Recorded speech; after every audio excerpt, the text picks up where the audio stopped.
Hey guys, this is EckhartsLadder. Hello and welcome to another Star Wars lore video. We are looking once again at the Battle of Exegol from Star Wars Episode 9. Now I know I've covered this like 100 times, but we recently got an HD screen cap of the large shot of the Resistance fleet, which means that people like me have to spend way too much time looking over it in some detail. With that being said, this will be a very short video. I've got some Burial Cart to stream on the second channel tonight, and I also want to thank Admiral Nick, who's done an amazing job of breaking down this shot, as he always does with Star Wars ships, and especially Mon Calamari cruisers. Maybe we can bother him a bunch and he'll come by for a video on the channel. Anyway, the shot was found, in all places, on the Star Wars Kids channel, specifically a video breaking down the final 2 episodes of Star Wars Resistance. Anyway, although the shot is basically just a big mass of ships, especially in this HD screen cap, you can definitely pick out some familiar vessels.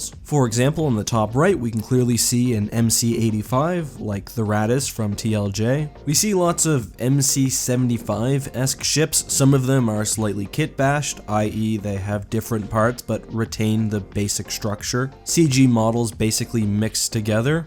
We have things like Mon Calamari cruisers in the background. It's not clear to me whether these are Home 1 type or something new, but given that a Home 1-like ship appeared in Rebels and Rise of the Resistance, I think it's very likely that this is the same model. Almost everything in the middle is like completely impossible to see, at least from this specific perspective. When the movie comes out on Blu-ray, there's a further away shot that should give us more detail. But among familiar ships like the Bunker Buster, we also see what looks to me like an MC Liberty type, or at least some sort of winged Mon Calamari cruiser. We see what may be an MC-75 like the others that appear here, but is perhaps also a different variant of Mon Calamari capital ship, and we see a similar looking vessel in the bottom middle. However, for me, and major props to Nick for pointing this out as well, the vessel that draws my attention is what looks almost like a Legends assault frigate, specifically the assault frigate as it appeared in the Thrawn trilogy comics. The back end looks a lot like a Nebulon B. It has the Nebulon B's fins, it has the same type of engine style and the same spindly middle connecting section, but then the front is much